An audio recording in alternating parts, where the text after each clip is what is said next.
Hey, everybody, and welcome back to another episode of Veach Season. We are your guest hosts, Rocky Magaña and Kramer Sansone. Still here, still kicking, still not canceled, still not divorced or broken up with. I mean, I had a couple close calls this week, Kramer, where I really just, old Mrs. Magaña, she was not too pleased with old Rocky boy. Turns out if you say you're going to do the dishes and then she comes out from putting the kids down for bed and you're watching all 22 film of a seventh round offensive tackle instead, and then you jump to your feet as soon as she walks in the room and you say, oh, I was just getting ready to start. I was just starting. Oh no, I was already working on it. I promise that she doesn't like it too much. That it's not that I was watching the film, it's that I told her I was going to do something and then I didn't do it. Well, at least you're not getting caught watching the MAC, all defensive players inside the MAC, and then she moves out for 3 weeks. So yeah, no, it's a little rough over here. Yeah, it's just I think the issue was when she came home unannounced what you were doing. When she came unannounced, that she caught you in the act of watching of watching like MAC defensive backs. Yeah, it wasn't a good sight. She was pissed, and she's up in St. Joe now while I'm down here in Kansas City. You're gonna be like Richard Sherman beating on her parents' front door, trying to get her to come out and talk to you. Or like Eric Andre, him at the fence, like, let me in. Yeah, exactly like that. Just making bad decisions all around. Oh man. Well, you know what? We are 1 week closer to the draft, everybody. We are 1 week further away from the pain of the Super Bowl. We are a couple days removed from St. Patrick's Day, where for the first time in my adult life, Kramer, I consumed zero alcohol on St. Patrick's Day this year. What? And you're Irish. Well, it was not, but 11% Irish. That is true.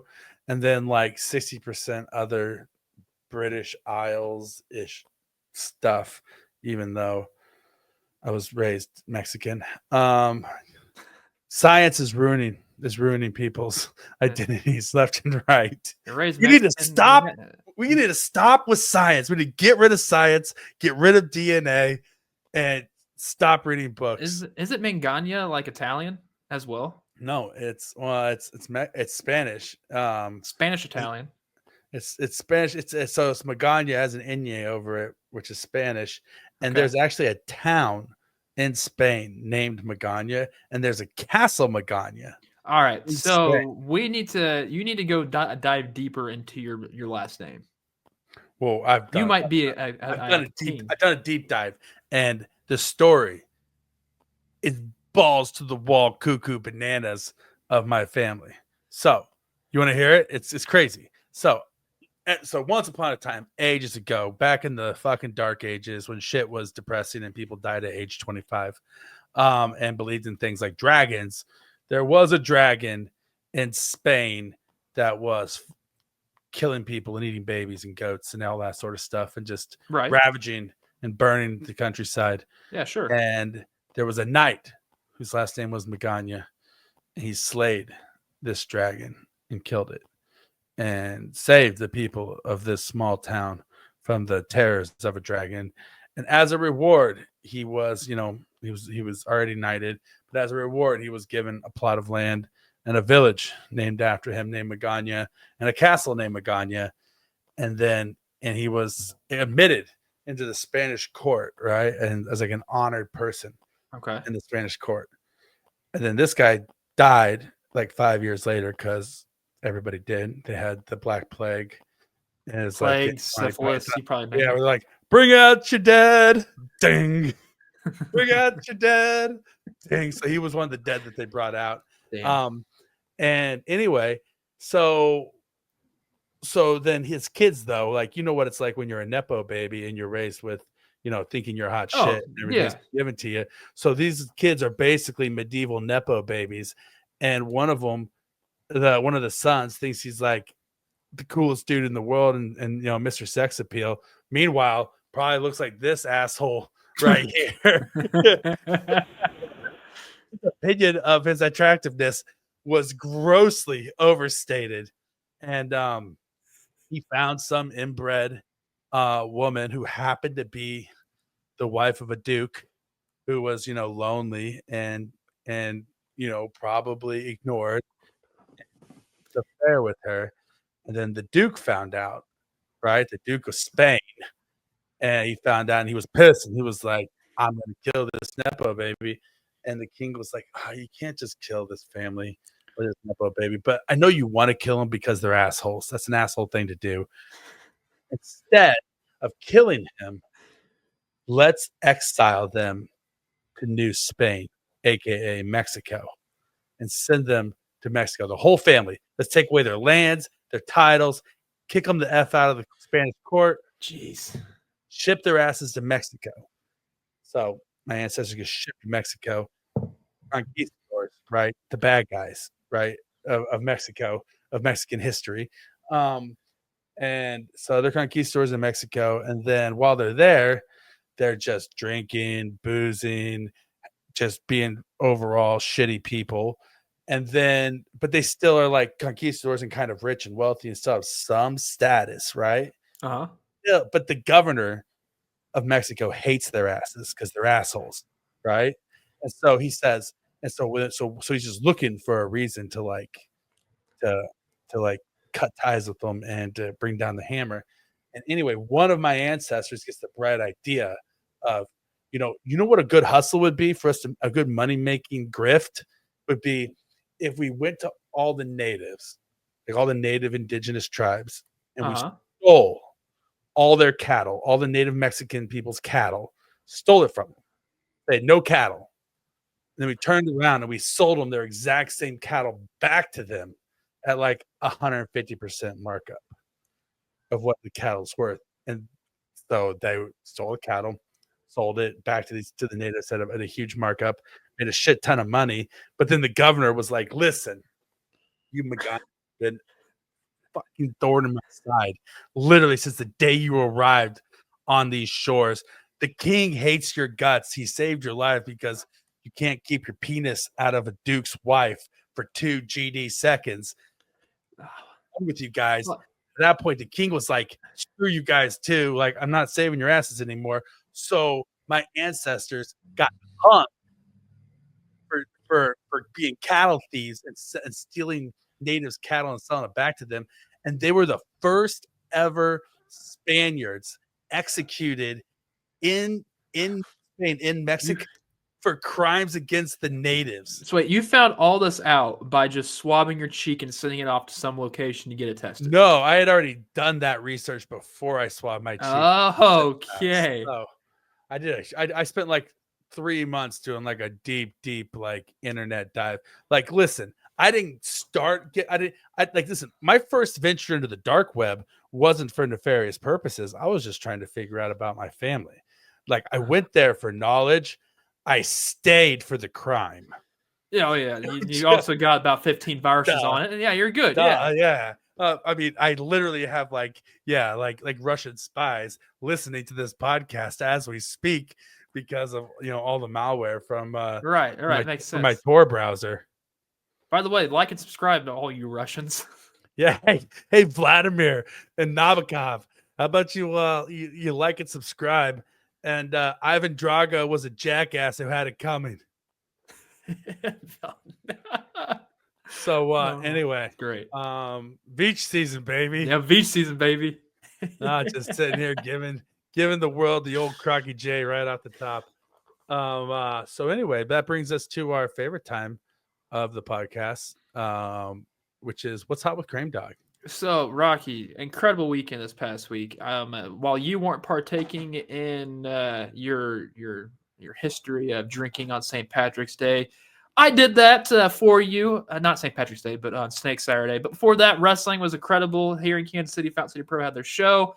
The main event witnessed a guy who was 400 pounds almost do a moonsault off the turnbuckle. He was caught. He got to do a power bomb. Boom, done. Camaro Jackson, still your FCP champion. But on Saturday, I've never done this before. I can finally say I can cross this off the bucket list. Never have participated in a Snake Saturday here in Kansas City. Went down to Cinder Block Brewery in the Northland, tore that thing down. It was great. I had a lot of Irish coffee, had a lot of Jello shots. I had a good old time. The thing that I have never done before in my life, though, was, I mean, I have done this before, but I left the house not putting on deodorant. And this, I left the house about like 9 o'clock. We tied one, the lady and I tied one on about 9:30. But I, for the first time in my life, bought deodorant at a liquor store. First off, I am shocked. I told Kate, like, hey, I'm going to go on this side, see if they actually have something. Because I saw like food and stuff. And like snacks wise, little bar snacks. You have this World Liquors near as you're heading downtown. And they had shout out to deodorant. World Liquors. Yeah, no, for real. Sponsor of Veach season. They had deodorant, and my day was saved. And I can't believe I found it. I smelled like a 60-year-old man because it wasn't like what I usually get. But you know what? What brand was it? Was it like Right Guard or like? You know what? Fruit? Let me go find it. I'll bring it to you and show it to you. It's out in the living room right now. Don't you keep it going. I bet you it's like an emerald green gel, like not like the kind of gel that goes up to like the little holes when you twist like the click knob, but I bet it's like that one where it's just like a flat, hard green gel. I got a great that deal like on is 90% alcohol. Which, by the way, you should just bought some whiskey and splash it under your armpits. No, I don't want to be that sterile. It wants to be that sterile. You probably would have smelled better. So I got this Lucky for Men. This is so generic. I got it for $1.25. Lucky for Men. It gets the job done. Got the job done. It protected me the entire day. I got home somehow. I think from text messages, my best friend took us home. But it was a good time. It was a good time. I love that for you. I love that you participated in Snake Saturday. When you said I did something that I'd never done before, I thought it was going to be involving you and the master brewer down there at Cinder Block Brewery, and maybe you guys had a meet cute next to the mash tank, and then you did some mashing of your own. And now you have a side piece named Carl who wears flannel shirts and has a beard that would put Paul Bunyan to shame. Yeah, no, buying deodorant at a liquor store is what I've never done in my life. Oh, wow. That's so cool. Great. Oh, Kramer just had a stroke, everybody. Great. We lost Kramer. Goddamn cats. God damn it. Guys, this is a real professional setup we have over here. If you're watching this on YouTube, you're in for a treat. Eat your heart out. Oh my god, Pat McAfee show. This you don't like shit on Veach season. My god, literally, Kramer just broke his setup halfway through the show. Not even halfway through the show. Wait, I'm kidding. We're 13 minutes into the show. 5% of the way into the show, Kramer just broke his entire these damn setup. Cats act like they don't know how to freaking act with their mother not here. It's like, what the hell is going on, people? But yeah, it's Kramer in the absence of his lady living in St. Joe right now because of transportation issues. Yeah. He has devolved very quickly into an old cat lady. Very quickly. He sits around doing cross stitch, calling the cats his children, and just sitting there just watching reruns of The Price is Right, because if it's not Bob Barker, it's bullshit in his mind. It's true. And so Bob Barker does get me going. R.I.P. Well, I mean, Bob Barker gets everybody going. Like you see that guy. My cats are spayed and neutered. I tell you what, like you know why Bob Barker was so into that, because that Bob Barker effed. You think he was? Oh no, he had to. Dude. How far? Keep going all the way. Yeah. Are you serious? I think Bob Barker. I think he had a 16-inch dick, and he was just slinging that thing all over. You wrapped it up like a fire hose. Oh man, yeah. I mean, that's why he always works kind of coil that thing up. Right, he had that thing just straight up duct taped to the side of his thigh. You know what? Down to his knee. You never once saw him bend his knees in that show. It was about as long as that mic used to hold. Yeah, exactly. Like that mic was starts actually at your belly button. It was actually it was the cast. It was part of like they used to use it as like a wire frame for the cast of a cock mold for Bob Barker. Hey, Veach season, baby, the best content in the world. Yeah, this is golden. I don't know why we haven't won any awards yet. Why isn't this an award-winning podcast? Well, at this we haven't point? got awards yet, but you know what we have been getting though, Rocky. Oh, I know what we've been hitting. Hey, Veach's out there. Well done. You finally woke up and you way to follow instructions. You guys have learned how to listen and how to follow instructions. And we have not one, not two, but 3 reviews this week to read for you guys. 2 of which are on Apple Podcasts, 1 of which is on YouTube, which is a whole other avenue of review that we have never really even been able to explore before, because normally it's just Larry on every goddamn episode, just all caps. We love you, Larry. Beach season, which we love you, Larry. We love it we can't get enough of you. That's why you're the official poet laureate of Beach season, which also you guys are getting in on the ground floor of this whole thing, that if we like you and you endear yourself to us, we'll just make you the official something of the show. Right? Yeah. Like Larry's the official poet laureate. James is the official legal counsel. Jared is the official cap guru. Yeah, the big brain. He's the big brain cap guru. Like we're throwing titles around left. We're throwing around titles faster than the effing Spanish court did my family back in the day. And guess what? We're gonna regret it down the line, just like they did. Oh, at some point, yeah, we will. But you know what? Let's enjoy it while we last. Start taking some stuff back. What's like we start diving into some of these people's social media presence, and we see things that they tweeted out 10 years ago, where it's like, well, hopefully they've grown as a person since they called Andy Reid I don't know, what would you even call Andy Reid? That would be an offensive thing. A tub of butter, soaking son of a bitch. The Mr. Soaker. Mr. Super Soaker. Super Soaker. Yep. Yeah, Andy Reid, Mr. Super Soaker himself. He was just at the BYU game over the weekend for the tournament. Think he went home and soaked it with Tammy? No, he's slapping. He's making it slap, right? Like clap. He's making that ass clap, right? Oh yeah. Like Andy has like a prosthetic hip and a knee replacement surgery at one point, but old Big Red is still. He better. And guys, like we call him Big Red because he's a tall, big dude, and he's the head coach of the Chiefs. But I bet you he's Big Red in more ways than one. I bet you.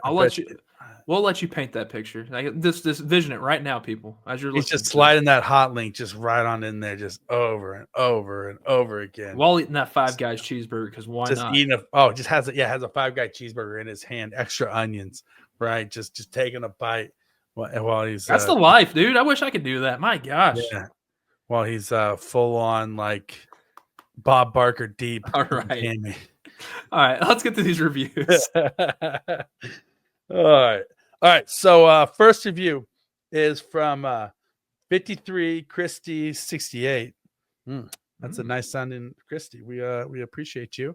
I wonder, what do you think the 53 stands for in 53 Christie? Probably a favorite number. Who's 53 on the Chiefs? That's what I was wondering. Is there a Chiefs player who's 53? I hope it's like Cole Christensen or James Winchester. DJ Thompson. Oh, DJ Thompson. All right. Then who's number 68? Isn't that Driscoll? Could be Driscoll. Man, she's a big Thompson and Driscoll fan over here. Christie's a big Thompson and Driscoll fan. No, Mike Caliendo. Oh, that's not bad. Not bad. It's not bad at all. All right. So Thompson and Caliendo fan over here. Christie 53, Christie 68. Also sounds like a football play call. 53, Christie 68. That does. That's a good one. Right. Sounds like it. Anyway, she says, favorite. Steven Serta is my favorite person to listen to on the podcast. He's interesting, intelligent, and articulate. Obviously, she wasn't talking about me. But also, do you think this is Serta's girlfriend? You think this is just Serta in general? Or they should Serta in general? Or do you think Serta has a stalker? Oh. We might need to get Serta on at one of these shows and see does that. Does Serta need to start locking his windows at night? Like, does he have? It's 53 Christie 68. Is that actually like the code to Serta's front door, like electronic front door lock? It's like 53. Probably like his mailbox. And Christie in the middle. Yeah. We're gonna get Serta on here to talk and see if he has a stalker. Himself. Yeah. Or see if Christie is his. What if Christie's his side piece? Ooh. We're digging deep. We're outing Serta here live on the air. Has Serta ever been on our show? No, he's not going to come on our show. You're right. You're right. He doesn't want to be associated with this shit show. Just not thinking about it. Like, I don't think we've ever had Serta on our show, and he's our big boss. Yeah. He's our big boss. He has never.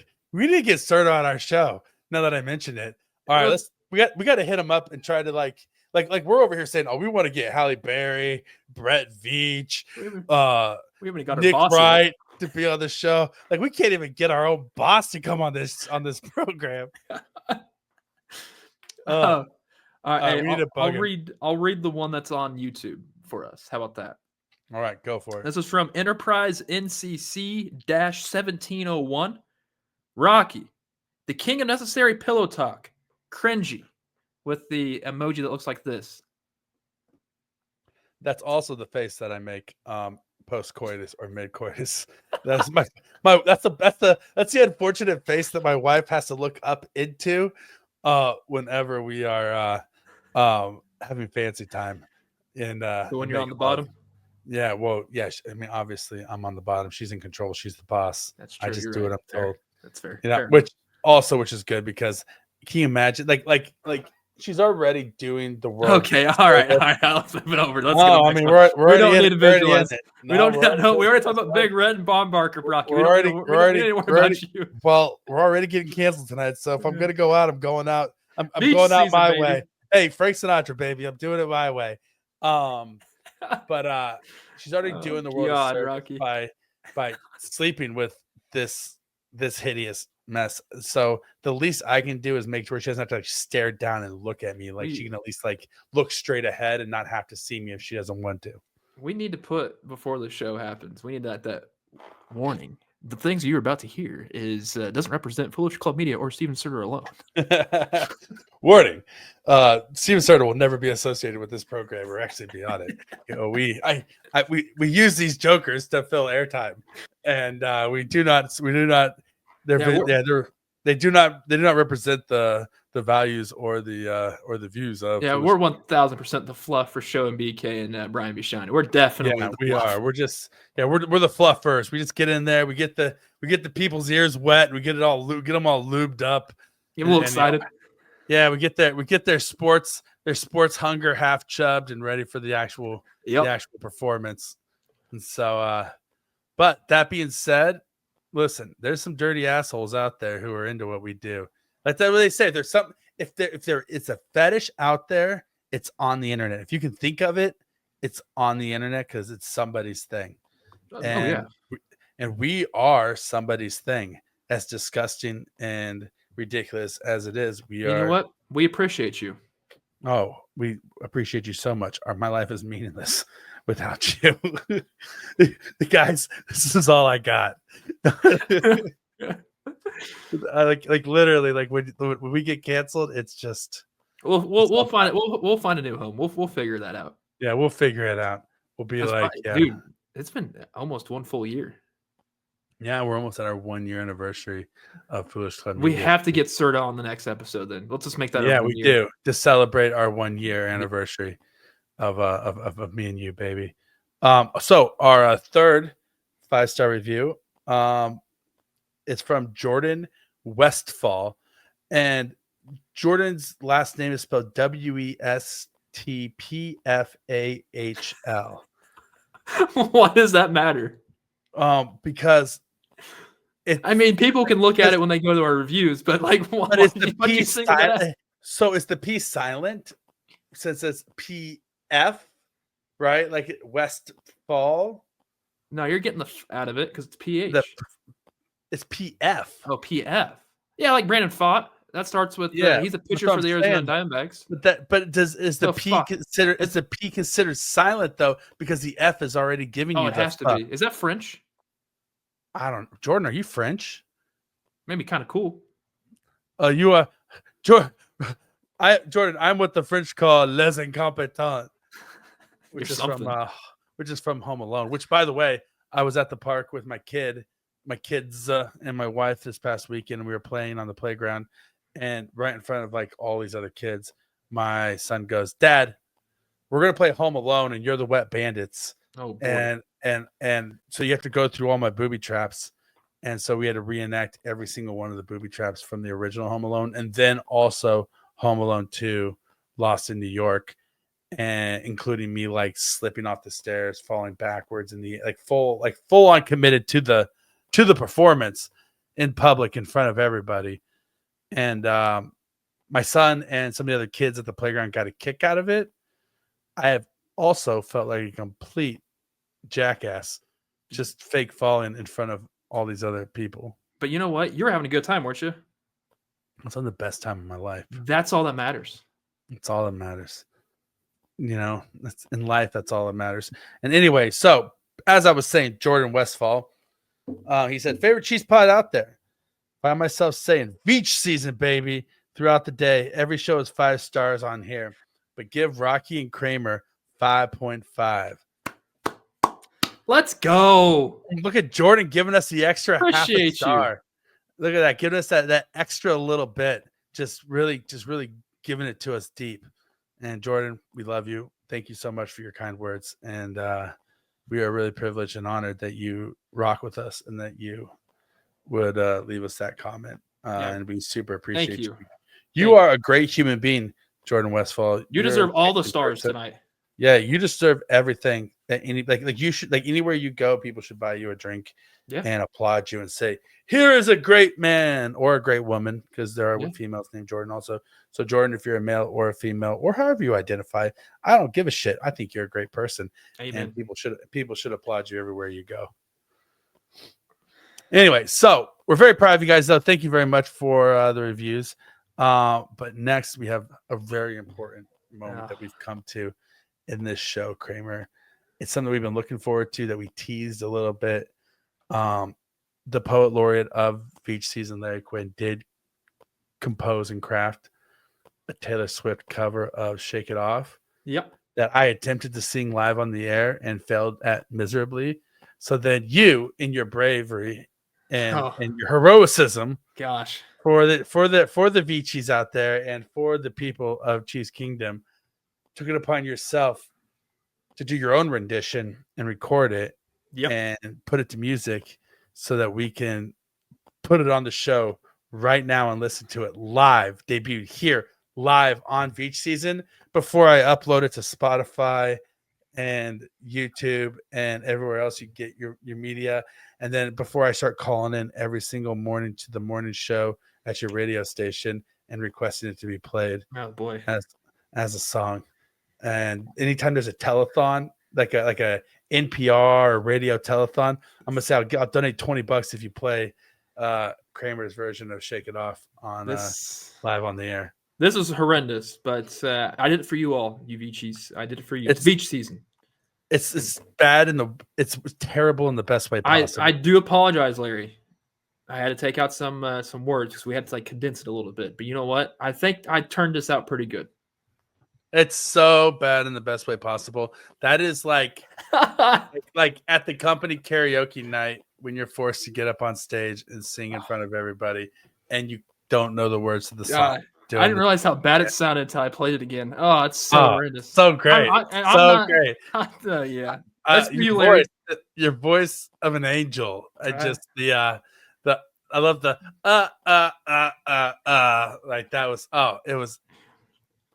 You know what? I want to redeem myself. If there's another one out there that I can do this to, let me know. I'll make sure it sounds a lot better.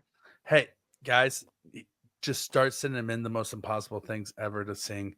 Like just this the hardest, just like it was hard to catch a beat with that thing, especially with the lyrics. Yeah. And the crazy thing is that I found myself singing it today in the shower, like the real version, and I was okay. And so I was like, Yeah, it's like why can I do the real version, but I can't do the fake version? right. And so who's that singer who has a really, really good voice? Rolling in the Deep. Who sang that? Rolling in the Deep. Yeah, you know her. I'm totally blanking right now. I only listen to country music now because that's what I'm forced to at work. It's not country music. Adele. We should only do Ah, Adele covers. Yeah, somebody give him like an impossible Adele cover. no, let's how about a possible one first, and we'll see how it goes. No, make it as hard as possible. Either that or just like some song where Eminem just does like 50 bars straight in a row without like any break, any breath. Now I could do Eminem. All right, there you go. I could do Can you Eminem. do, or like I could do Rap God. there you go. Well, see, somebody give Larry, give us a spoof of Rap God called Pat God, and Here we go. There we go. we can and we'll just make Kramer every single week while he's living the bachelor life. Just give us a best of each season greatest hits album that we can just continue to build upon. Let's do it.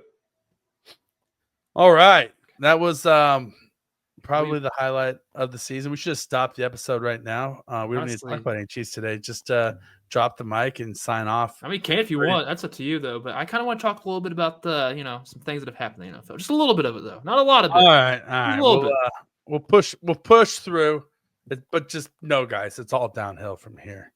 But that's honestly every episode. Like from the moment it starts, it's just a slowly downhill decline. It's like the Mamba. You're going up. The anticipation goes down really quickly. Goes back up again. Goes back down.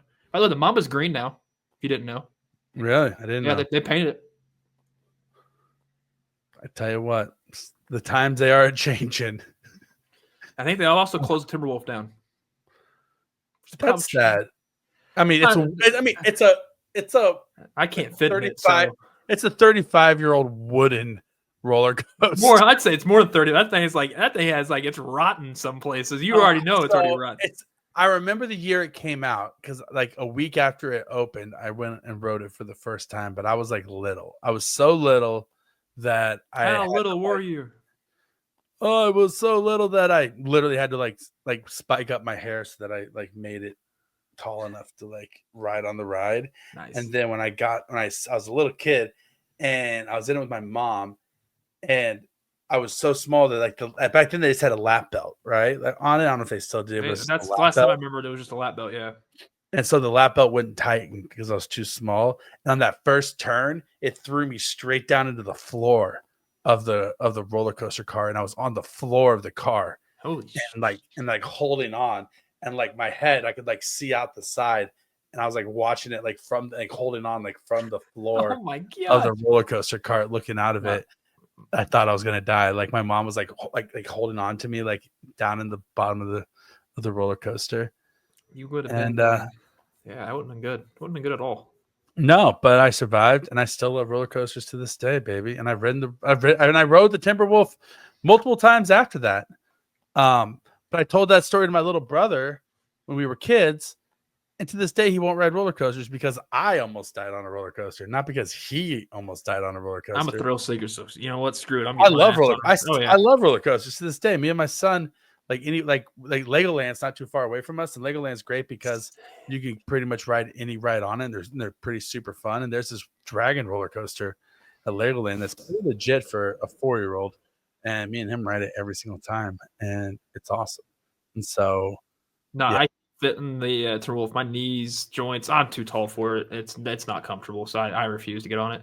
Shaky ride. What do you? Yeah, it's shaky. Like you need a hip replacement when you're done riding it. Yeah. So it's probably time for them to take old Timberwolf down. It was a child of the 80s.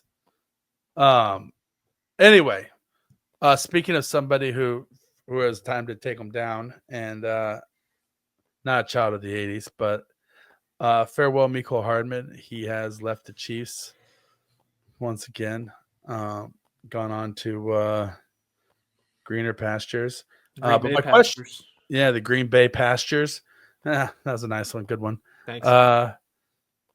The question is, what week of the season does he return back to Kansas City after he's cut by Green Bay or traded for a 7th-round draft pick? Well, he's getting signed there just to be the kick returner, punt returner, basically. That's I mean, he's not going to find the field anywhere else. I'd say about week 15. Week 15. That sounds about right. Yeah, he'll get cut or something will happen, and then he'll just sign with the Chiefs. Yeah, and go on another run. Love it. Or he can, or he'll lose his kick return job to an undrafted rookie in training camp, like what happened with the Jets. Yeah. And then he'll just come back to Kansas City. I mean, I think that Mecole Hardman's going to be that guy that ends up like Ricky Henderson back in the day, bounced back and forth between the A's and the Yankees. Like if you look at the back of Ricky Henderson's baseball card, he changed back and I swear to God, he probably changed teams 30 times in his career back and forth between those two teams. Like I don't know, I'm going to find the exact number because it was ridiculous. It was Ricky. It's probably one of the great. It wouldn't surprise me if he changed teams more often than any other. No, Kenny. Oh, okay. Kenny Lofton's on a Hall of Famer, but he was on different teams. Any other Hall of Famer. But so like 1979 to 1984, he's with Oakland. 1985 to 1989, he's with the Yankees. 1989 through 1993, he's with Oakland. Then he goes to Toronto for a year. Then he goes back to Oakland. Then he goes to San Diego, and then Anaheim, and then back to Oakland. And then he's with the Mets, and then he's with the Mets, and then he's with Seattle, San Diego. So it was like 2 stints with the Yankees, and then like 5 stints with Oakland. Like he knew he had a spot. He knew he had a spot. Yeah, he left and came back to the A's 5 times in his career. Yeah, it's Ricky being Ricky. It's just Ricky being Ricky. It's just Mecole being Mecole, man. Like Mecole's gonna he's not Ricky Henderson. Rest in peace, Ricky Henderson. Rest in peace. Oh God, he was my favorite player when I was a kid. Yeah, literally, I didn't even know he passed away. I didn't know he passed away. Yeah, passed away just after the end of the season. He was. It was like a few weeks after the regular season was over with. He was on the A's broadcast 3 days prior, talking about how he really didn't care about the move to Sacramento, and he's like, "I got my money." Wow. Yeah, and Ricky was being Ricky. Ricky was being Ricky. Ricky lived life to the fullest. He lived his life in the fast lane, and he loved the game of baseball. And he. I had a Ricky Henderson birthday cake for my 11th birthday. That is awesome. That's sick. Yeah. What was super sick was that I asked for Ricky Henderson birthday cake for my 11th birthday, and then my older brother Nick is a really good older brother, and he also beat the shit out of me on a pretty regular basis. Jeez, pretty good older brother, yeah. Because older brothers be older brothers, right? But right. every now and again he would do something really awesome. And this was one of those times where for my 11th birthday, I wanted a Ricky Henderson birthday cake, and I got one. But the thing that made it a Ricky Henderson birthday cake was that on the center of the cake was a Ricky Henderson rookie card in a case that my brother went to the card store and got for me. That's for awesome. my 11th birthday, and I had a Ricky Henderson rookie card in the center of my birthday cake. That's actually pretty sweet. 1979 Topps Ricky Henderson card. That's awesome. Yeah, it was super cool. So was one of the best birthdays I ever had. So shout out to you, Nick. Thanks for the Ricky Henderson birthday card. Baseball card for my birthday. So that being said, Mecole's going to be back to the Chiefs at some point this year. At some point. Don't know when. At some point. So in this time of year, there's always a lot of news, and like it's smokescreen season. Brett Veach will lie to you nonstop. We're going to actually get some audio, hopefully tomorrow, some press conferences coming out of Arrowhead from the Chiefs as we lead up to the draft. But one thing that you normally have that you're able to kind of like draw conclusions based upon what direction they're going to go is based upon top 30 visits after the combine. And this year, the Chiefs are always pretty tight-lipped and pretty secretive with like what's going on over there at Arrowhead. But this year in particular, there's no news of top 30 visits coming out. There's Caleb Etienne offensive lineman from BYU is the only one that's been like hard confirmed as a top 30 visit so far. Otherwise, there's rumors, there's some people who say some things, but a couple other guys, but not like normally you'll get like Ian Rappaport or Adam Schefter or Jordan Schultz or the players themselves posting photographs of them with Andy Reid, right? Here in Kansas City, yeah. Saying I'm here in Kansas City meeting with the Chiefs. None of that this year. And I don't know if that means that they got to be conducting them. No. Right? Do you think? I think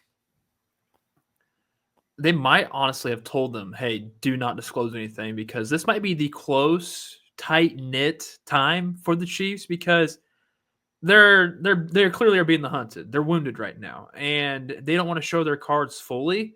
And if they're being quiet about it on guys that they truly like and they've already brought here, or just like snuck them under at night just to have them come on over and say, "Hey, what's going on?" and just talk to them that way.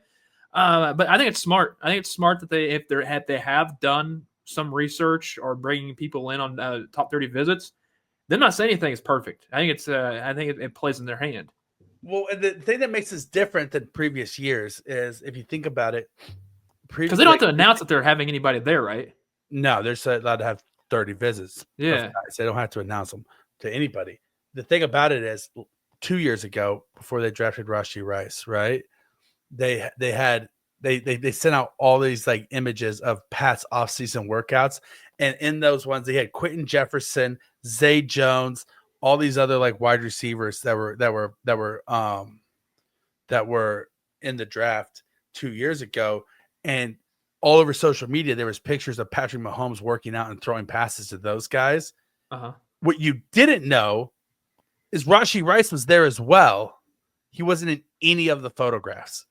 The Chiefs posted on social media Patrick Mahomes passing to Zay Jones, Patrick Mahomes passing to Quentin Jefferson, Patrick Mahomes passing to blah, blah, blah, blah, blah.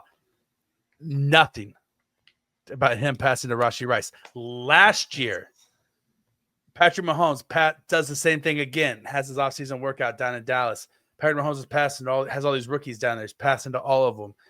Passing to Jared Wiley, which is one he did do, but the Chiefs got him later in the draft. Xavier Worthy was there, not in any of the photos. So they're smart with it. It's like they're David Copperfield with it all. But they're not posting those photos with Patrick Mahomes this year, which tells me that they're not targeting a wide receiver high in the draft. True. Because they don't have him down there working out with Pat. But they don't need a wide receiver, Rocky. Exactly. They don't. So we already got 4 team. So there's no wide receiver smoke screens going this year. So it's not going to be a wide receiver in the first round, which means that. But if Luther Burden's there, you got to. Yeah, if Luther Burden's there, you got it. That goes without saying. But does that mean that they have these offensive linemen in working out and that they have their eye on the offensive linemen? Does it mean that there's a pass rusher? Like, here's the thing is, Brett Veach went out of his way to say that this is a defensive player draft, right? That this is a draft that's heavy on defensive players and heavy on running backs. So that probably means, in my book, that Brett Veach has his eye on an offensive lineman that he wants. Yeah. And so I think that the Chiefs, this is purely speculation, but I think the Chiefs, like Brett Veach, has his eye on the guy that he wants, and he's laser focused. And he doesn't want to get out that's the guy that he wants, and that he is going to go and get his guy. And that has something to do with the reason why we're not hearing anything about top 30 visits right now, is because they don't want to tip their hand on who it is. And it's smart. I like their mentality for it, because I mean, if no one needs to know, why tell them? Yeah, it's a big case of none of your beeswax. Exactly. After they got, because they got in trouble earlier with tampering this year, but yeah. This is totally off basis, but it just popped in my head. I remember one time I forgot to put on deodorant, and I had to do like a play on stage. Yeah, and I was gonna have I was wearing like a shirt that really showed pit stains, right? And I was just sweating. right? And I was gonna have these huge pit stains on stage, and nobody had any deodorant. But in the bathroom of the men's room of this place, for some reason, they had it was like they had like taken like a men's room, like a women's restroom, and converted it into a men's restroom, but they hadn't like removed like the feminine napkin dispenser or something like that. For some reason, there was maxi pads in this men's room, and I full on just like took them and like pad Balled 'em side up. towards my Honestly, skin, like put them on smart. the inside of my shirt, and had like panty liners in my armpits when I was So, out on stage. also to add to that, like it doesn't matter what deodorant I use, I'm always gonna be pitting. It sucks. I'm a sweaty, clammy dude. Whether if it's my feet, whether if it's my hands or my like, all right, I'm pitting right now. I don't want to show you; it's disgusting, but it's like I'm chilling here with some armpit stains. I'm with you. No matter what I wear, I'm always pitting, and what's worse is I'm always right pitting. It's like Someone's on the right side. my left pit will be dry. My right pit will just be like down past my nips, like wet. So and I don't know why.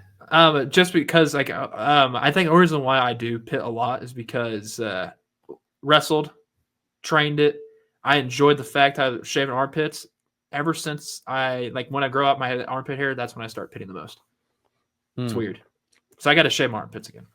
You shave your armpits, otherwise you start. Nothing wrong with that, by the way, people. You can shave your armpits. I've never shaved my armpits. That's probably why I pit, because I'm a big dude. Rocky, it's bad. It's bad. You can see it right now. And that's why I wear dark shirts, because it helps hide the pits. It's true. It's a good point. But I like the blue. I love blue. Favorite color. I got to wear blue. I'm pitting right now, but you just can't really tell because of my positioning. And so smart. Veach season, baby. Veach season, baby. So anyway, so I do think that Brett Veach is locked in on a guy that he wants. So the first wave of free agency is done, right? Like the Chiefs, like we don't really know. They've sucked. The Chiefs, yeah, they're out of the AFC West. They're literally the worst out of all of the moves that they've done to help this team. Yeah, but they also had less moves that they had to make to help the team. They retained the bulk of their most crucial players. If it's a perfect world, though. They retained Trey Smith. They retained Nick Bolton. They brought in a offensive lineman to compete and raise the floor. But they signed an exceptionally talented cornerback. They have a backup running back. They added depth to the running back room. Hasn't played a single full season yet. You don't need to. He's not the workhorse. He's not the bell cow. Rocky, it could have been a lot much better. You traded Joe Thuney. I get it. Awesome. You had to get that contract off. If you did not re-sign Trey Smith or get him on that tag, and you had manipulated however they usually do, they could have traded for Laramie Tunsil. Like let's think about that for a second. They could have actually got a left tackle to help protect Patrick Mahomes, and that was the problem last year. They couldn't protect Patrick Mahomes. What universe are the Texans ever allowing the Chiefs to have? But why would the Texans even want to trade Laramie Tunsil when they are? I agree, but they weren't. I was still shocked. You're not going to give him to the Kansas City Chiefs, because here's the deal: no GM wants to be the Buffalo Bills. No GM wants to be the reason that the Chiefs come back and then win a Super Bowl. Then why did the Baltimore Ravens trade Orlando Brown Jr. to the Chiefs? Because they were dumb. And like that's the thing is you're talking about pre back-to-back Super Bowls. You're talking about But it still gave them over the hump to get them to the Super Bowl. Exactly. And now everybody says, oh wow, it got them over the hump. They won the Super Bowl. Then what did you hear coming out of Buffalo is, oh my God, I can't believe we gave him Patrick Mahomes. Oh, I can't believe that we gave him Xavier Worthy. Like GMs have to stop. Like fan bases are pissed off. And here's the thing. There's a lot of people who like people think that GMs are these like brave and smart and independent thinking and successful guys. They're all middle-aged men who are terrified of losing their job because they have one of 32 jobs. And every single year that they're in their jobs, there's a crop of younger guys coming up behind them that want their job. So nobody wants to be the guy that gives the Chiefs what they need to get back over the hump to win the Super Bowl again. You could go 10-7 and miss the playoffs and keep your job if you didn't trade Laremy Tunsil to the Chiefs. You go 11-6, make the playoffs, and trade Laremy Tunsil to the Chiefs, and they're going to be calling for your head because you gave the Chiefs what they needed to win the Super Bowl. You did the one thing you could not do.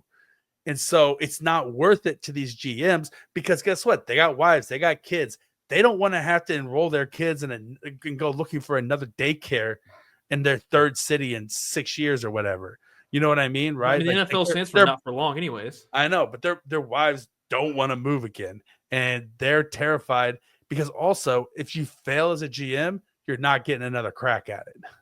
I just don't think the Chiefs have this out of every single team in the AFC West to try to make sure they just haven't done enough. They just haven't done enough at all. You could literally say that every single year about the Kansas City Chiefs and Brett Veach. His free agent mindset, his free agent philosophy every single year is you patch the holes so that you can then build through the draft and draft best available player.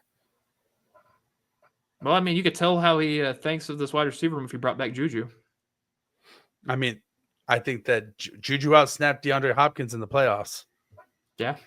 I mean, Juju played 1,000% better than DeAndre Hopkins. Yeah, he started over him. I mean, I'm okay. I'm 100% okay with. I'm cool with it. Wide receiver room right now, like they're 4 deep. Have wide receivers. They don't need to draft a guy. You could have done so much better on the offensive line. You could have done so much better. Which is why brings us back to the top 30 visits. A lot of people are having Kelvin Banks Jr. slide down the rankings. Mel Kiper Jr.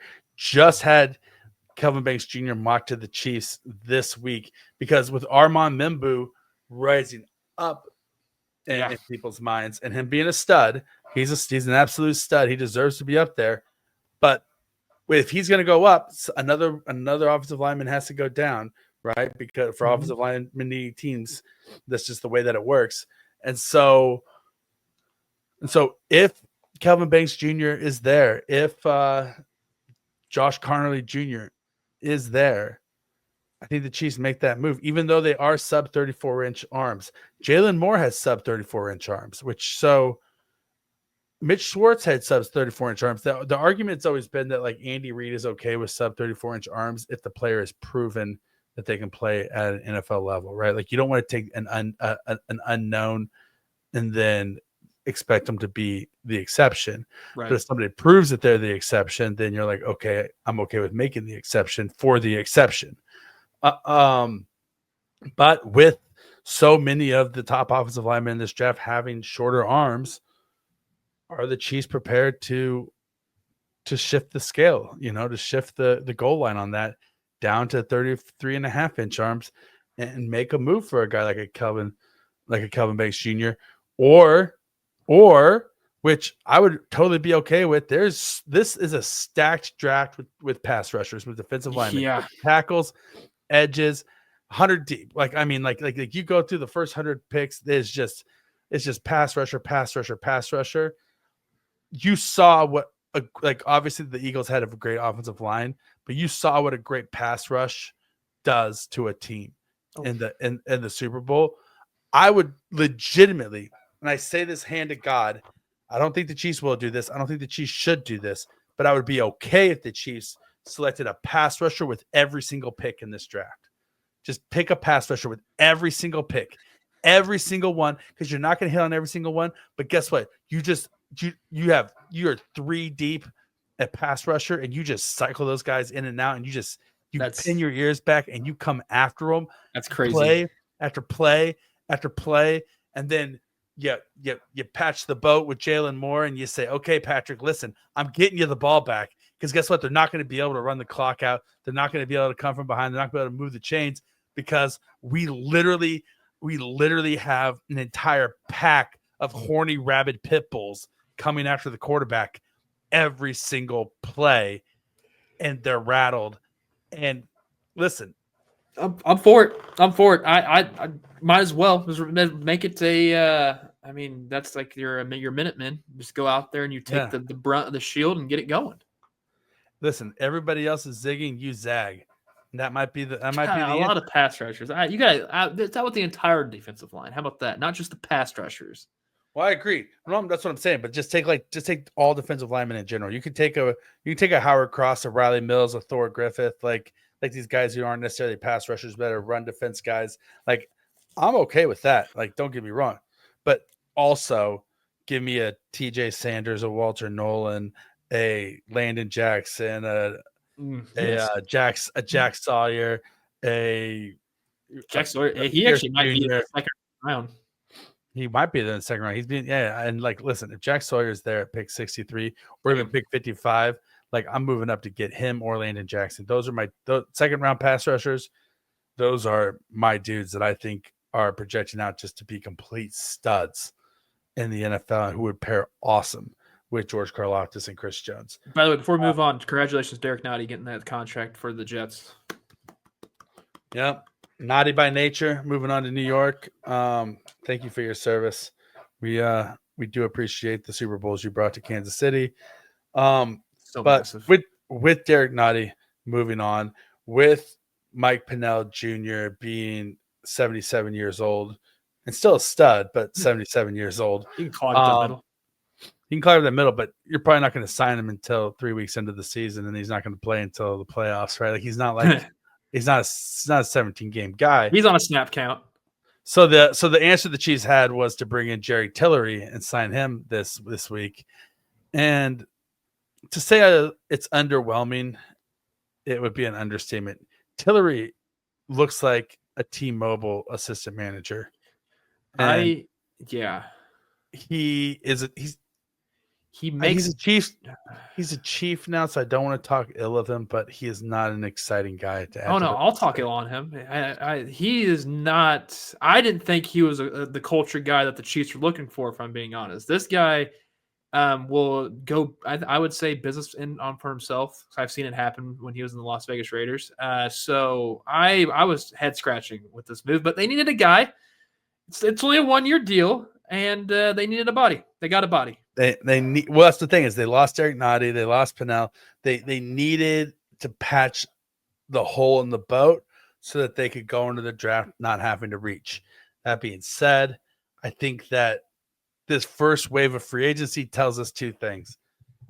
The Chiefs are going to focus on the trenches in this draft, and I would be shocked. I wouldn't be shocked to see them draft double dip even at tackle and at defensive tackle both.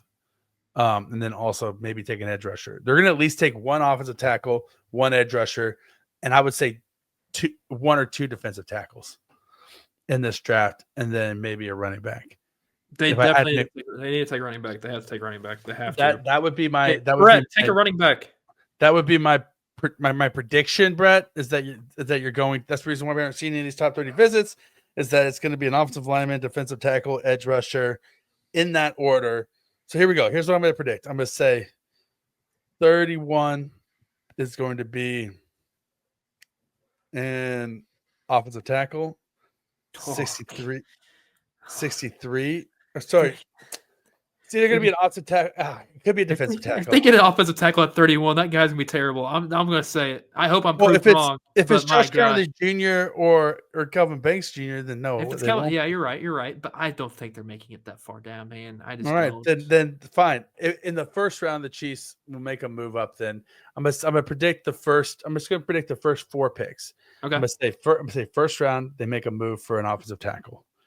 Second round they draft a defensive tackle. Third round they draft with that 66th overall. So 63 they draft a defensive tackle. 66 they draft an edge rusher. Okay. 95 they draft a running back. Okay, I could see that. I could also see the running back being taken high in the third. Yeah, I could too. If there's a guy that they really like, if they want like a Dylan Sampson or a DJ Giddens or Quashon Judkins. Yeah, Quashon Judkins. I could see that. And then I could see them, if they wanted to switch it, I could see them going offensive tackle, then edge rusher. And so they say like Kelvin Banks Jr., they make a small move up, get Kelvin Banks Jr. in the first round or Josh Conley, whichever one they value. And then second round, Jack Sawyer or Landon Jackson at 63. And then 66, Quashon Judkins, right, at running back. Yeah. And 95, like a Riley Mills from Notre Dame at defensive tackle, or a JJ Pegas from Ole Miss, or Or something like that. a guy that we've been falling in love with. Later on in the draft, Howard Cross. Yeah, or Howard Cross, of course, but that's later in the draft. Yeah, I say later. Or There's so even many good guys in this draft, man. or Deion Walker from Duke, right? Like he's a guy Ooh, who yes, has a lot of juice at 95, and so right there, that's a home run draft right there. Yeah, That's what the Chiefs end up doing, and then they take some flyers on some guys later in the draft. All right, let's talk some sleepers, and then we'll do a couple other things before we get out of here. So I got 3 sleepers this week to talk about. The first one is an offensive tackle for Oregon State, Gerard Christian Lichtenhahn. Have you watched him at all, Krame? big dude. I like how he's got a he's like could be the part of the witness protection agency. Like I like him. He's got great hands. Very low body. Lower body is good, nice and thick. I like him. Will he be there for the Chiefs? We'll see. He's a project. I think he is a project in the NFL. I do, but we'll see how it translates. I mean, he'll definitely be there at 31. He might. I mean, that's true. He might be there. He might be there in the 130s, right? Like he'll probably be in the 130s available. He's 6'7", like 330. Got like 35-inch arms, 10.5-inch hands. Like the dude's massive. Because he's so big, he does play kind of upright and doesn't really get down in his squat too deep. He is slow on his first step. He is soft, but he's also has really good footwork. He's technically sound in his footwork, but he does play really upright, right? That being said, at his size, he doesn't get beat with a bull rush, because even when he's standing upright, nobody can get through him because he's a massive human being. Yeah. Right. And so, I mean, I like his tape a lot. He doesn't look pretty, but he gets the job done. And he's the big dude. I love the fact of how big he is, but that's the thing. He's just massive. His nickname is Tank. Yeah. And he looks like a tank. And he seems like a good dude, though. Like you go on his social media, he seems like he does some good stuff in the community. Seems like you imagine him and Ethan Driscoll next to each other? I'm just give me all the beef. Please. On the line, and then dude, just put Holland Pierce at right tackle, and just call it a day. Yeah, and just beat the shit out of everybody. Yeah, just give me the meat, Veach. Give me the Veach meat. Speaking of Veach meat, other sleeper this week, this guy I mentioned it briefly, Thor Griffith, was one of Feldman's freaks when he was at Harvard. Played this year at Louisville. 6'4", 325, wrestling background. Not super explosive. Really good in run defense though. Could play nose tackle and hold up extremely well, because he's immovable by an offensive line. And so if you have him in the middle, and he will just clog everything up and ruin rushing lanes. Like, he doesn't disengage extremely well. He doesn't make a ton of plays. He's not going to be a flashy guy who's going to jump off with highlight reel plays. But what he does is such a valuable and effective thing in run defense that I can see teams absolutely loving him. And he's a guy who you can get in the 6th or 7th round. Yeah, I'm a fan. I'm a big fan of his. Yeah. And then the last guy is Ja'Cory Krosky Merritt, running back. I guess you could say out of Arizona / New Mexico. So he played one game last year, the first game of the season against New Mexico, which was his old team. 13 carries, 103 yards, and a touchdown. Lit it up, looked amazing. Year before last in 2023, had 1,400 yards, 17 touchdowns, averaged 6.7 yards a carry. He's 5'10", 5'11", 208 pounds, compact, powerful runner, runs hard, falls forward, breaks tackles, moves well, like a pinball machine in there. Great vision, fights for every yard, pretty good top end speed, has an extra gear, can pull away from guys. Pretty much 3-down back, really good pass protection, everything you want in a guy Only reason why he only played one game last year was that after the first game of the season, he was ruled ineligible by the NCAA because apparently before he went to New Mexico, he played at Alabama A&M. I guess he played an extra year that nobody knew about, and so he was already. He's 23 years old, but he was already a redshirt senior before in 2023. And so the 2024 came around and he tried to play as a redshirt senior in 2024, got one game under his belt, lit it up, and then the NCAA caught on and ruled him ineligible for the rest of the year. Whether or not he knew about it, or like I'm not making any claims, like nefarious claims by that, but anyway, whatsoever.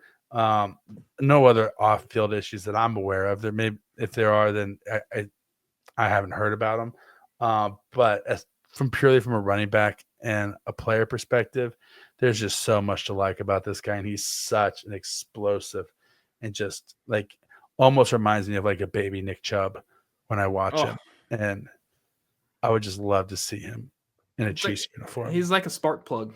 Almost 5'10" spark plug, though. A little taller than what we would see. But, man, I like the fact he can also pass block, and that's what we typically see with these running backs here in Kansas City.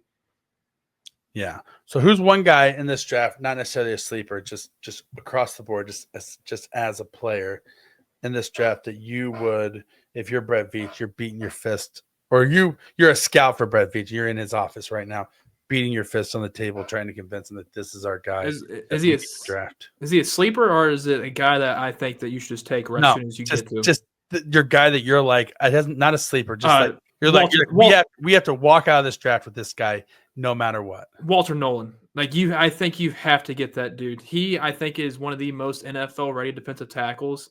He's got the frame. He's got the size. He's also the three technique for your defensive tackle is basically the common thing now in the NFL. He has that. He checks all those boxes. And lining him, like imagine Chris Jones and him next to each other. So if you like meat, that's a lot of meat right there. That's a lot of pressure up the middle through the interior side of the guards, where it's usually that's what it lacks.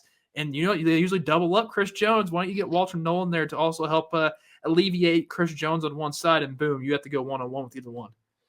Like, I mean, the guy has violent hands. So forceful.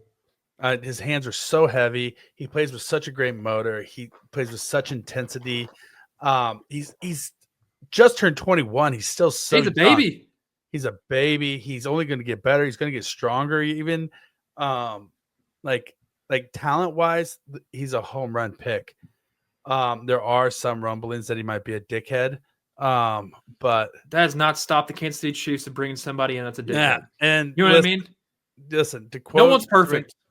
To quote Seren Petro about the Royals years ago, when they were first going for their first World Series, before they were able to do that first World Series run, he said when they had Eric Hosmer and they weren't 10 years ago. They didn't make it. This before that, even before that. So 2012, 2013? We're talking like 2011. And he said, listen, you don't win the World Series with a team full of choir boys.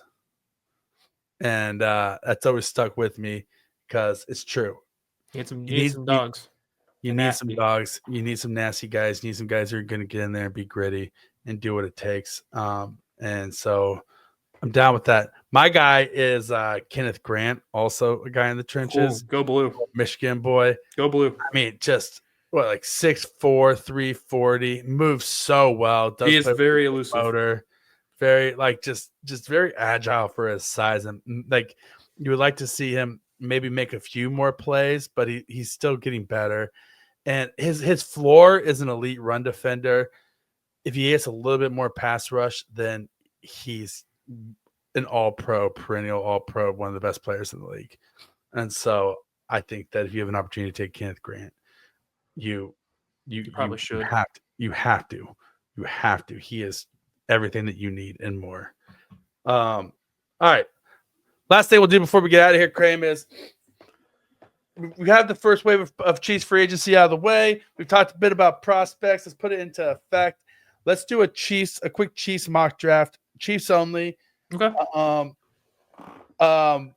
Just post free agency in mind and see what we can get. So we're pick 30. I'll bring up the let me share my screen and we're going to bring up the old Pro Football Focus mock draft machine for everybody to see.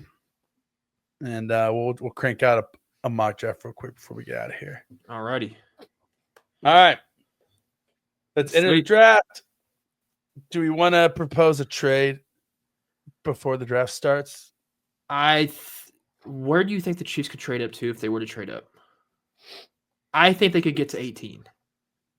That's probably about the highest they could get. I would say comfortably 23 or 21. If they wanted to get up to 18, let's see what it'll make you take. What it would take for them to get up to 18. If we throw, so it would, if we could do, it would probably be something like. Let's see how I think they could get so there. 31 and 66 will get you 18, 137, and 175. Ugh. Or you do 18 and you do like and then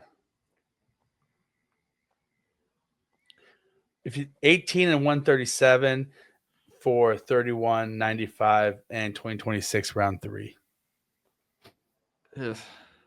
I don't like that trade. Don't like it. Okay. Because I don't like I don't think they can get to 18 then. I mean, you can do it with yeah, I mean, because I like that 95th pick. I do. I don't know why I do. I just do because if you get rid of that 95th pick, 66 to 133 is a long time unless you trade back in. Mm-hmm. Now, if you go 31 to 23, you could do it for. You could probably do it for 31, 133, and one of your 2026 let's round see. fours. Round I would fours. say let's see how the board is, and maybe if we need to trade up, we'll trade up. You know what I mean? Yeah, we can do that. But totally up to you. PFF isn't always great about stopping when you tell it to stop, but we'll see what happens. If it doesn't stop, then stop. All right, let's go.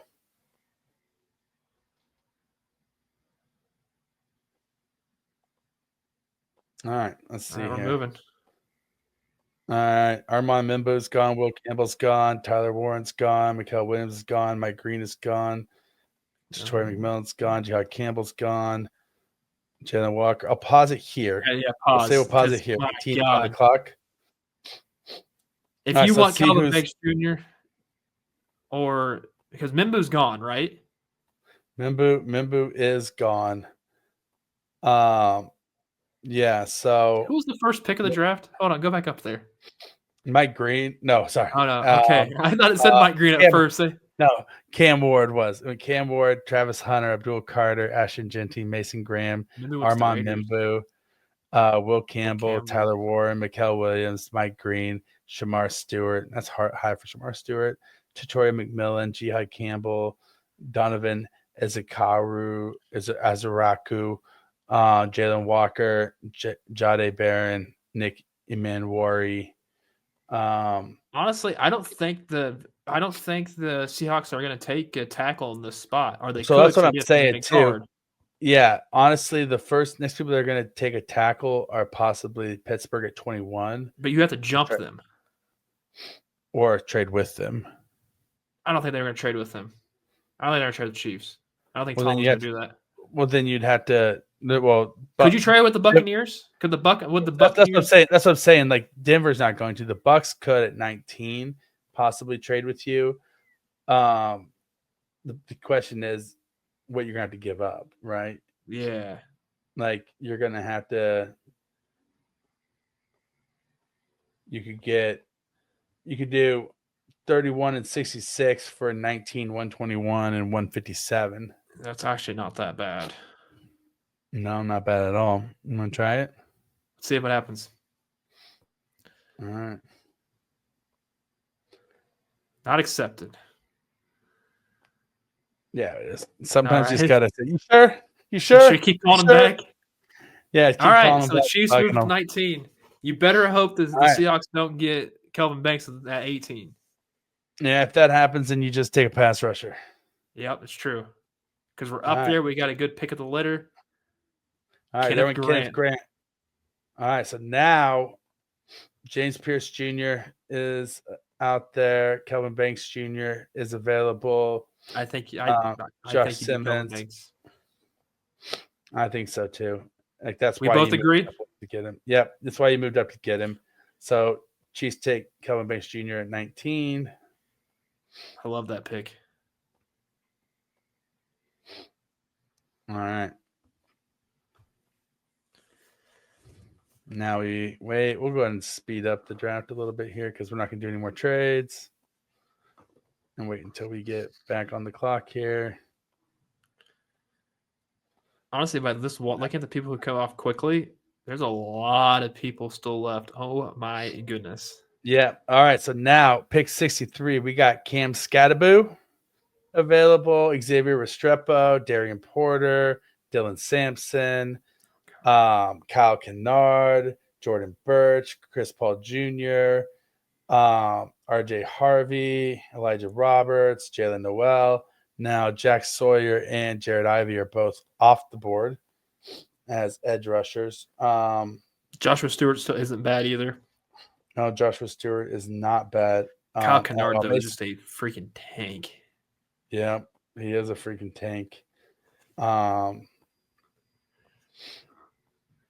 mean, Kyle Kennard, 13% pass rush win rate.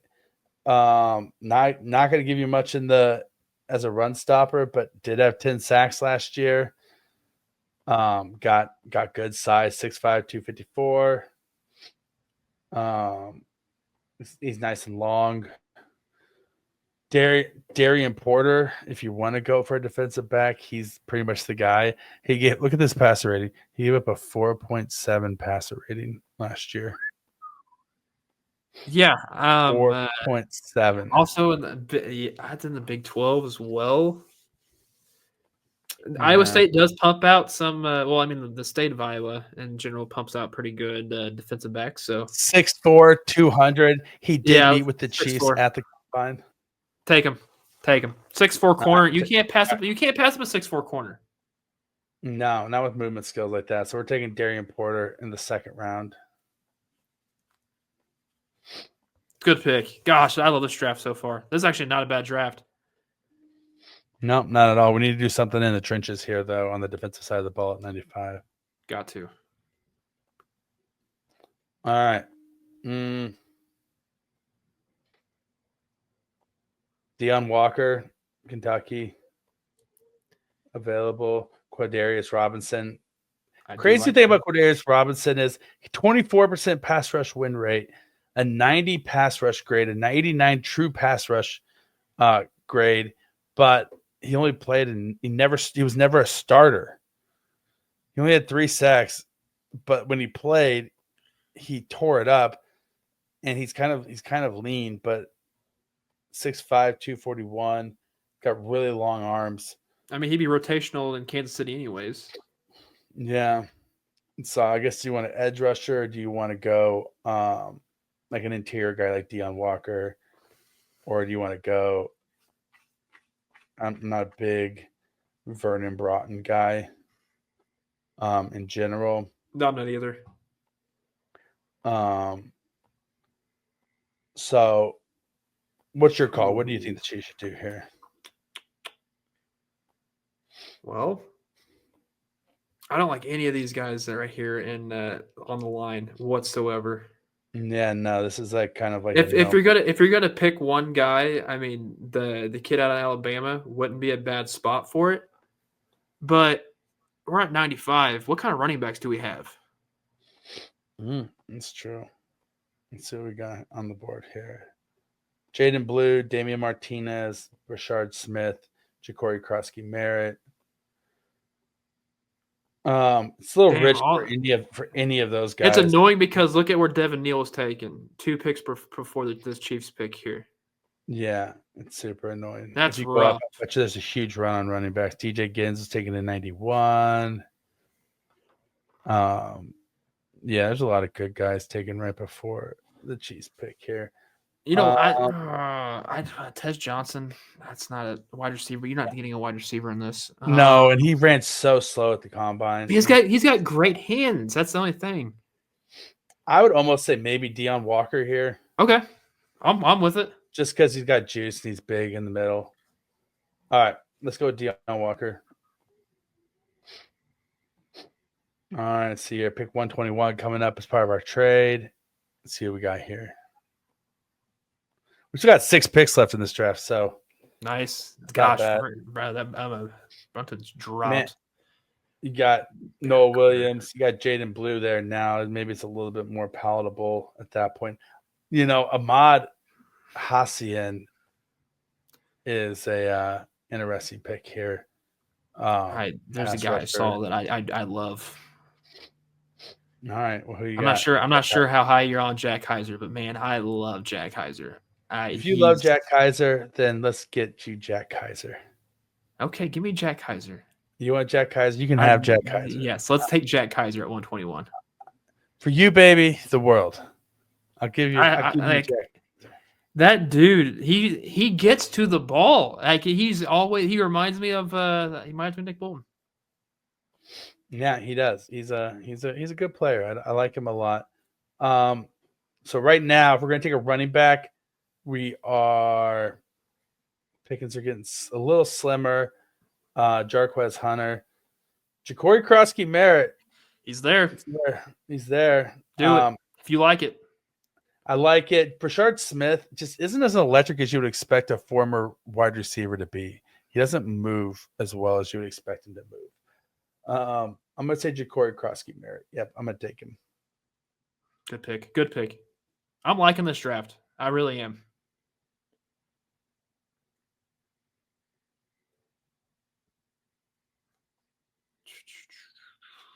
All right, 157 now. All right, here we go. Gosh, Vernon. Trevor Etienne, he's do you take Vernon at this point in time? He has dropped so much. Right, I know. Well, I'm also looking at guys like Isaac Tisla. He's got some good hands on him. Do you double up on linebacker, a guy like Cody Simon? Nah, I don't think you can double up. Trevor Etienne is a great receiving back, but you do need meat in the middle. You need some girth in the middle. Yeah, he's a big dude. He is a big dude. He's just slow and raw. But right now, I mean, we're at pick 157. We're not talking. You're getting good value out of him. Average draft position says 140.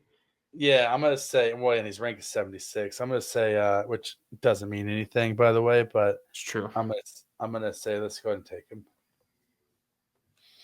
We're almost in Howard Cross territory, though. We are.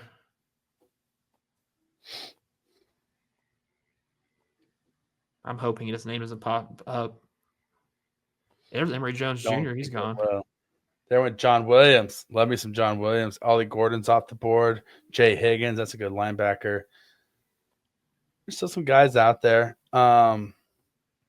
Ricky White, he's a fun wide receiving prospect. Aronde Gadsden, love him. Holland Pierce, obviously you know how I feel about Holland Pierce. Holland Pierce, baby. Yeah, let's look at the Dylan Fairchild isn't bad if you need a guard. Yeah, that's true. Bryce Cable Drew, Gerard Christian, Leichenhan is still out there too. All right, Gerard Christian, Leichenhan, or Holland Pierce. Who do you think, Rocky? Holland Pierce. Oh yes. I love this dude. Okay, I'm telling you, I love this guy. He's our new right tackle. Listen, I think he projects. Yeah, okay. I like this draft so far, bud. Jeez. I'm telling you, it's like a damn zoo in this place right now. Oh, yes. Yes. Teddy. Oh, dude, I'm telling you, like if you have Jack Kaiser and Teddy Buchanan and Nick Bolton and Drew Tranquil, like you literally had the best linebacker core in the NFL. All right, I'll give you Teddy. I 'cause love Teddy. I'm telling you, Teddy Buchanan. I'm all in for him. Don't say I didn't ever do anything for you. All right, Mr. Irrelevant. All right, Mr. Relevant. Who are we gonna take? Dan Jackson, the next Dan Sorensen. Mac McWilliams. He's kind of a fun guy. Do you know who would be kind of a funny little? Howard Cross the third, Yeah. All right. Beautiful. or Shiloh Sanders. Shiloh's not good, man. I Shiloh's know not. he's terrible. He's terrible. He'd be a guy you wouldn't draft, but he'd be a guy that you'd bring in as a undrafted free agent. You know what I mean? Yeah, so we're going Howard Cross the third, though, right? Because that's my guy. Yeah. All right, Howard Cross the third. This is an A+ draft. It sure is. They're grading our draft. I don't care what they say. They can say it's a D draft. I'm calling this an A+ draft. Oh no, they better grade us properly. They gave Kelvin Banks Jr. a B+, Darren Porter. They didn't like Jack Kaiser. They gave us a B. All right, so here, Veach's, here's our mock draft. Kelvin Banks Jr., we traded up for him at pick 19. 63, we took Darren Porter out of Iowa State. Cornerback, 95, we took defensive interior, Deion Walker. Out of Kentucky, we took Jack Kaiser, linebacker out of Notre Dame with 121. 133, we took Corey Krosky-Merritt. Go watch his tape from 2023, everybody. It is electric. I know what I'm doing tonight. Vernon Broughton, defensive interior, Texas. He's got some depth. We got a lot of meat on the line here. Holland Pierce, tackle, Rutgers. Teddy Buchanan, linebacker, Cal, and then Howard Cross the third. I mean, our defensive line. We upgraded a lot. We upgraded. We got some meat. We got good linebackers. We got 2 starting tackles. We improved the cornerback room drastically. And we got a great running back. I like this. This is a home run draft, Krame. I think we did a great job. Brad, if you're watching, might as well take notes. Put it in the Louvre. Hang it in the Louvre. It's a masterpiece. All right. That being said, I'm Rocky Magaña. He's Kramer Sansone. Thank you as always for hanging out with us and for sticking with us for an hour and 28 minutes of your life. And we'll talk to you guys next week. Be good to each other. Thank you for the privilege of your time and take care.